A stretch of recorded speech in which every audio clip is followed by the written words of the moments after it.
Guys, welcome back to part 3 of this daily about the Dong. 625 part 3. In the first game we witnessed, we saw an elegant series of transitions to strike the third at a vulnerable moment. And this motion is Jaedong ripping a nerd's esophagus out. And he's just like, and Jaedong lets him bleed out because he doesn't give a fuck. Really elegant assault timing on the third with the 1-1 upgrades. That, again, transitioned him nicely into Obelisk. We saw these just a little bit of infestors, just a little bit of queens to sort of hop forward, but not flooding infestors. Very conservative on the gas count, but a hell of a lot of lings.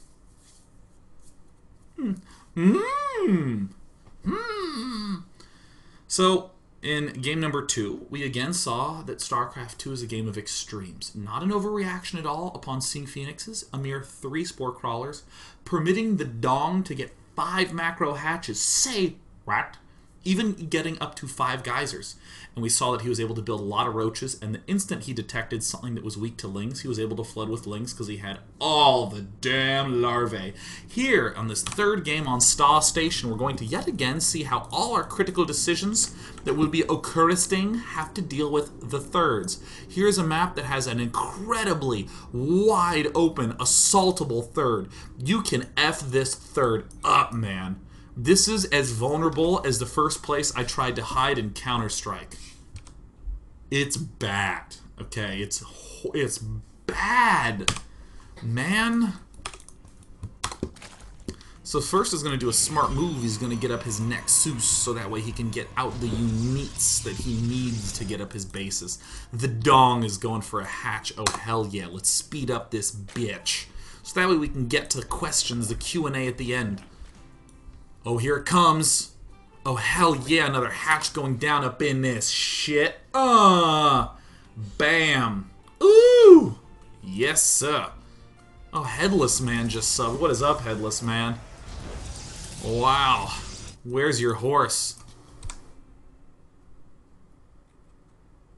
Well, that's our show. Thanks for watching. Nah, no, let's go to the game.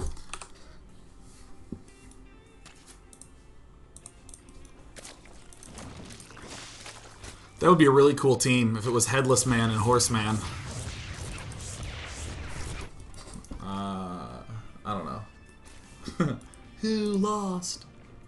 Alright, cool. Anyways, so the Dong's doing this 3 hatch move. We love it.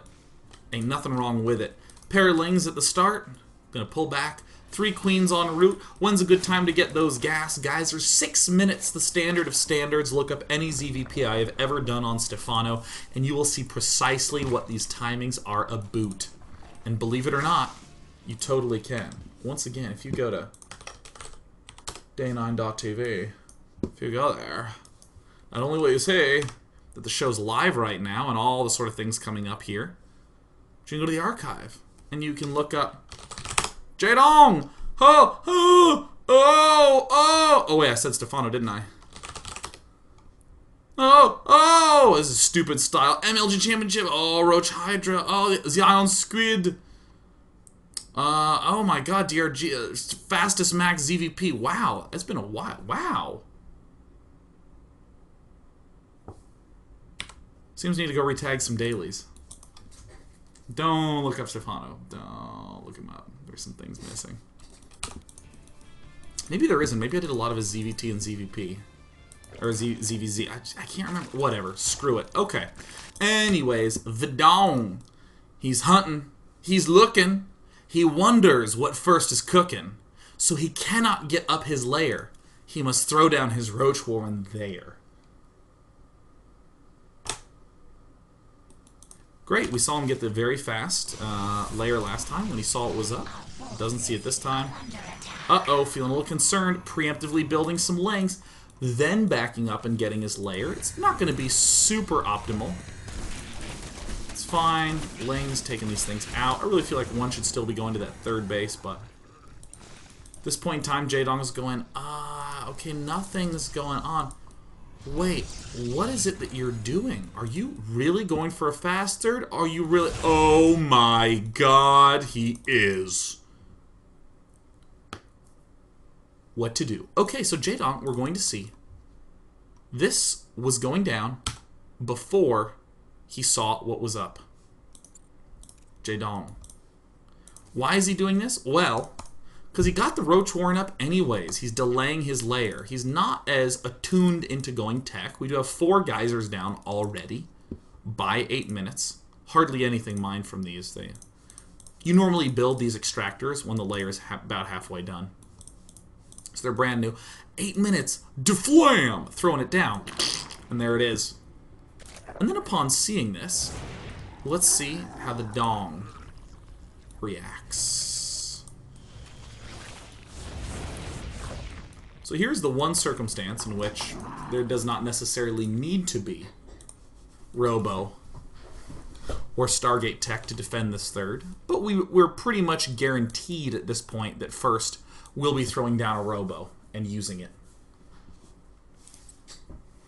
Because he needs detection. What's that? So the Dong does a very smart move immediately, throwing down a double extractor.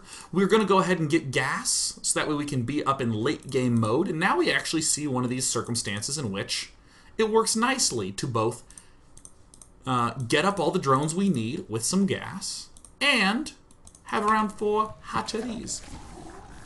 Jaedong's going to go straight up to that money, 66-ish drone count. He goes for his +1 carapace, and he goes for a spire right away.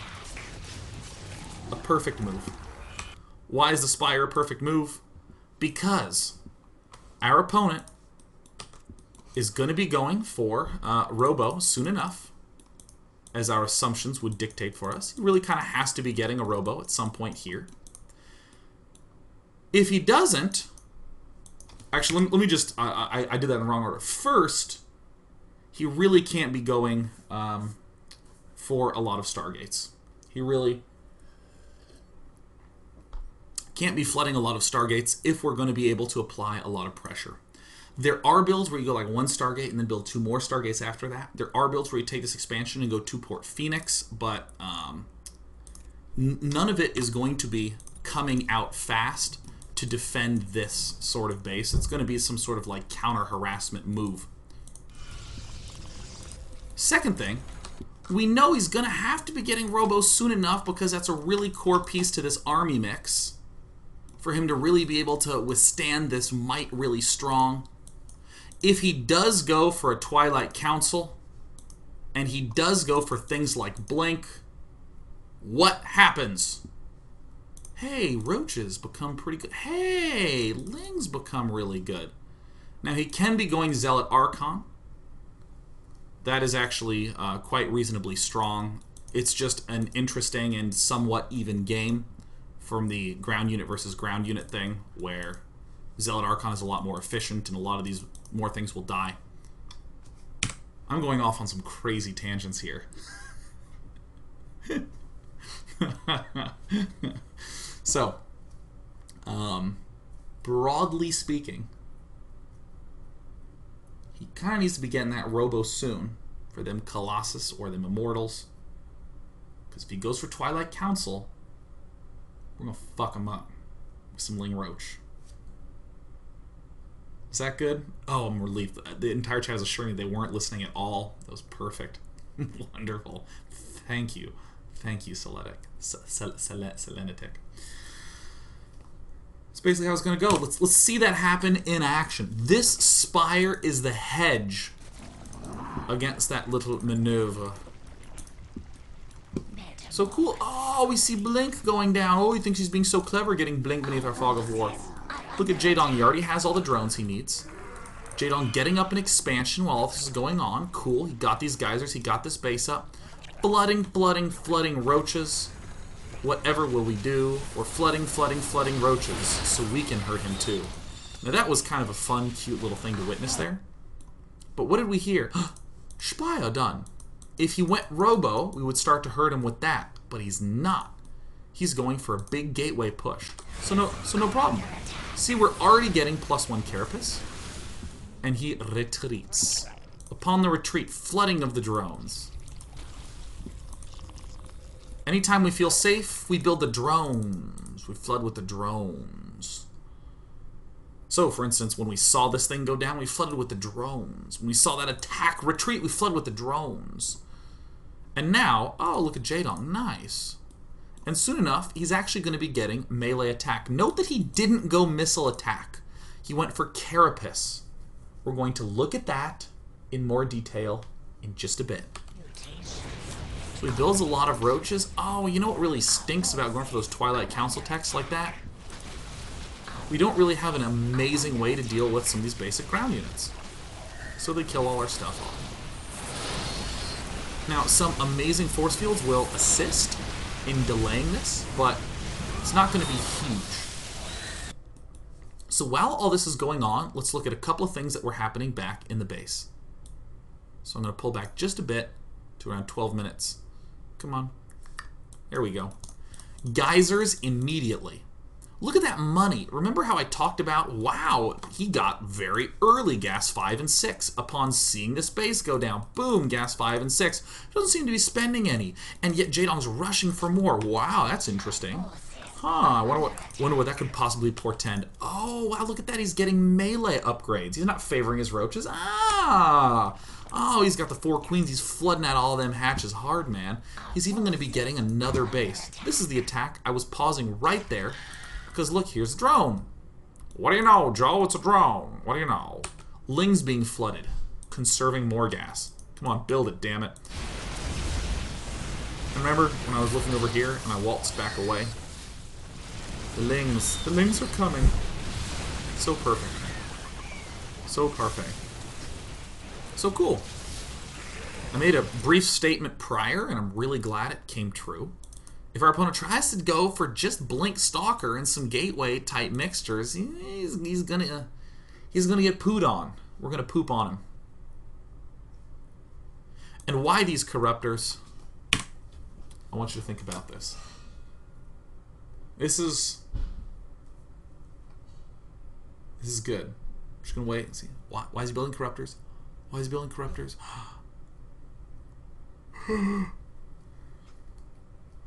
Oh, did my chat freeze? Look, I'm just going to tell you.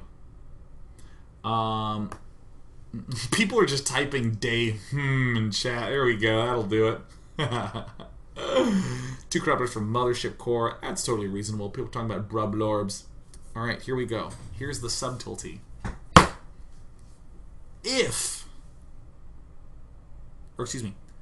Given that our opponent already went for a blink rush. Or I don't want a blink rush, a blink push. He attacked with blink. That means he didn't go robo. Which means that if he tries to go for Colossus, he's not going to have a bunch. Jaedong is building just a couple Corruptors right now to instantly murder a player who is only just now getting his Colossus out. We already have our Ling Roach winning on the ground wars. We're starting to feel like we're going to be able to overwhelm, and we can do another huge crushing blow with just a couple of Corruptors. That's why he's building them now in the absence of seeing anything. How great would it be if a Colossus was up here defending, and then it gets killed because these 2 Corruptors are coming out.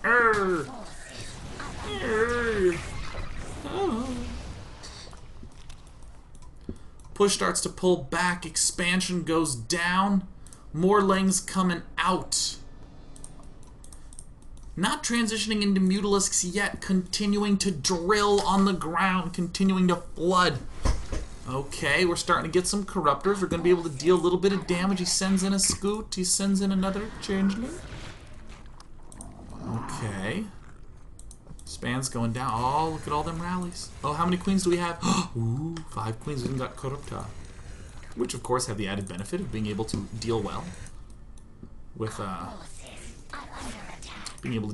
there Mothership Core. Could make another little push with it. It would be really nice to be able to take those out. And only when Jaedong is able to do the most sickeningly gigantic switch to Mutalisks does he thusly do so. At no point is Jaedong ever going to lose to a push. Oh, actually, excuse me, that's another thing I should note. At this moment here, when those Corruptors have just popped out, like literally just popped out, We just talked about how these Corruptors can be very useful if he did delay Colossus. Wow, we could do another push and kill him off. And if first freaked out and did a push back to us, well, cool, we already got our answer ready. Oh, Jesus. Oh, God. Oh, pull back. Okay, cool. It went to the right time. So only when the Dong can flood so many Mutalisks alarms the Zergy player does he do it. And we're going to see the most beautiful and elegant thing of all. Even more elegant than this attack timing is this little insinuation here, +2 carapace. This will soon be getting +2 melee, because Jaedong is setting himself up to be in the exact same transition thing we saw in Game 1. He's heading to late game Ling Ultra. He just has a very swift transition in Game 1 and has a big-ass, swollen-ass transition in Game 2. Or in Game 3 that we're watching here. Doesn't he make this look easy? Oh, and he's going to recall. You know, that would be a good time to make drones if we needed any. Oh, jeez, what do you know? What do you know, Joe? If a Protoss player recalls, probably means he's shitting himself, so let's go ahead and build some drones. Yeah, hitting that.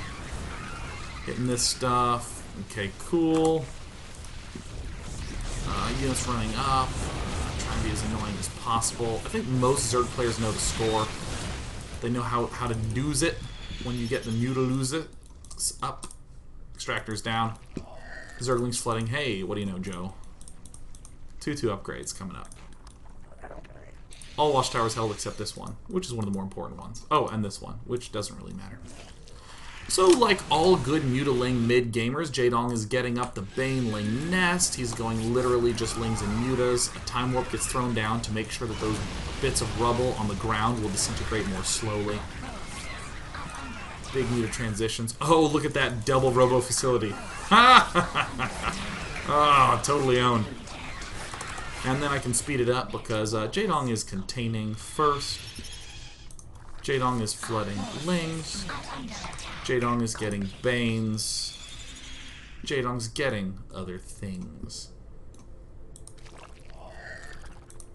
Another Nexus going down, an impressive feat to see a player able to pull that off. I'm sort of stopped my commentary right now. Hey, surround. What do you know? Surrounding units, a good play, a good move. Banelings. Another hatch. Infestation pitch. He never stops. Dude, Ling Muta, you might think is like really good, but Ling Muta with Banelings is way good. Especially if your opponent, who's in a micro battle, does this. We'll get some good connections. But there's so many stalkers in these late game situations that Banelings function magnificently against them. 15 more Mutalisks coming up. Perfect! Generally speaking, you want something like, I'm going to make up numbers, you wouldn't want something like 45 mutas and 50 lings. You'd prefer something more like 30 mutas and 80 lings. You kind of want to have a little bit of the skew to lings, not too many mutas. But if you get too many mutas, get Banelings, man, because he's going to have a lot of stalkers to be able to deal with that. And then Banelings are good against a lot of anything that's clumped. So Jaedong's clearly winning this 190 to 100. And there's the Hive coming up. 3-3 will be coming up so he can go Ultra Ling. But he doesn't need to. A doo-wop. He has 40 mutas and Banelings. Doo-wop. And the Dong. Oh. So let's take questions. Let's take them fast, because I got some dinner out there. I think it's going to be some chicken with quinoa, if I understand the roomies correctly. Also, while things are going on, if you'd be so kind as to... I was saying that all the replays are up in the show notes for Thursday's daily. Daily 626, if you want to go to day9.tv and just suggest a game from the Season 2 Grand Finals that were held at Gamescom. Let me know. Let me know there. Oh, someone turned off sub-only mode. Oh! Oh, they're free. Why did he cancel his hive in game 3? Wait, his hive's building. What do you mean, Joe? What do you mean? And you know, I say what do you mean, but now the chat's being scrolled up, so I'll never know what you meant, because I'll be able to see it. Oh, Moist Snail Poop asks about the Fun Day Monday theme coming up, which is that you must play in a team game where you and your teammates may only build spellcasters and defensive structures. The simple definition for spellcasters is a unit with mana.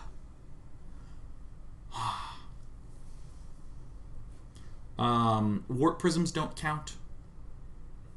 Workers don't count. Overlords don't count. And observers don't count.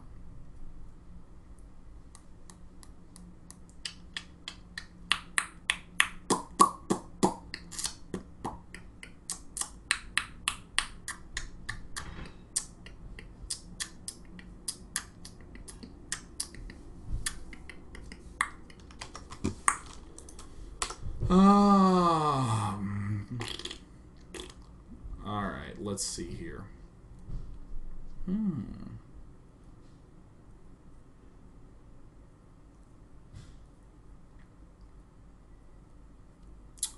KFC Man Junior 99 says, Day 9, what is your favorite poster behind you?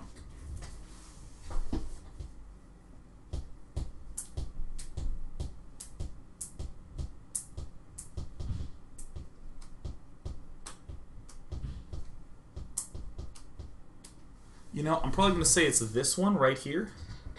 This one. I don't know if it counts as a poster, but this one that my finger is in front of right here is the, it's a sheet of paper I received for getting second place in WCG 2004 because I scrubbed out of 2003's event, and then I practiced my little butt off, and I got second place, having defeated, in my opinion, the strongest player in America at that time, a player named Froz. He came back in the lowers bracket and beat me in the finals, but I beat him in the winners bracket when it counted, permitting me to advance. It's good shit. Or this. This is a duck. It's 3 pictures of a duck. Let's take 2 more questions.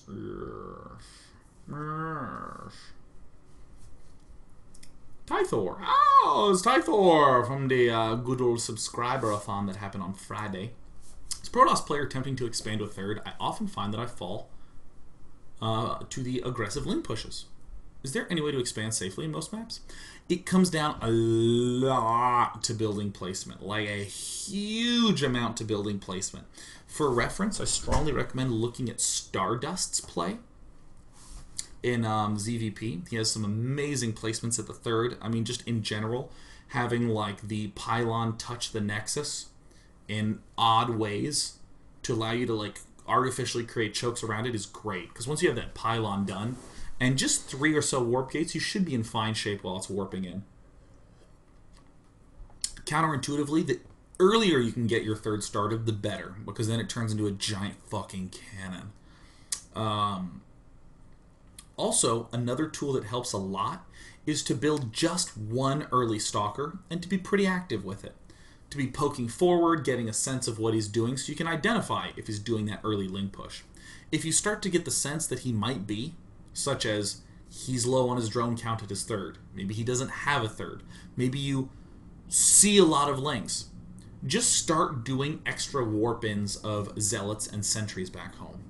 And then take your expand a little bit later.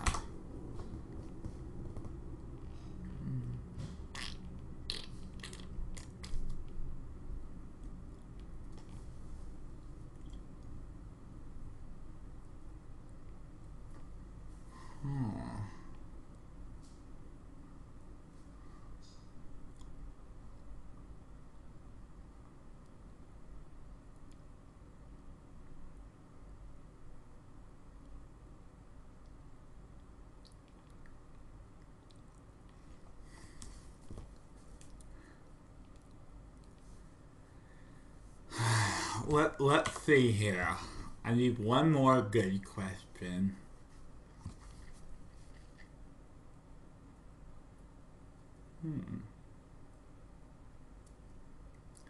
Okay. Lapa SC2 asked the final question of today. Dear Day 9, how do you think Jaedong would respond to a 2-base gateway heavy push after the gate expand with around 6 gates that hits around the 9-minute like Jim did against Scarlet WCS America on Belshire Vestige? The answer is that for a lot of these, holding off that sort of push is a little tricky, but probably even an elegant way to say it.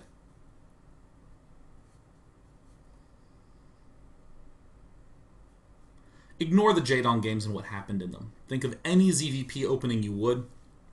Your first 2 to 4 lings have to be finding where that initial move out probe was, and then I think Jaedong around 4.5 to 5 minutes builds up to 6 lings just to spread out around the map and to spot that dude and to shut it down. That is the biggest key. It's not as significant to be doing clever preparations back home as it is to just be scouting for that probe, because it really portends the doom.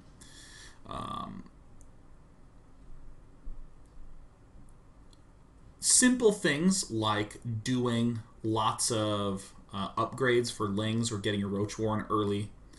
All these things will contribute a lot if you are scouting with those 6 lings like super aggressively, because let's say you do push his ling back in Whirlwind and he's kind of back on his half of the map.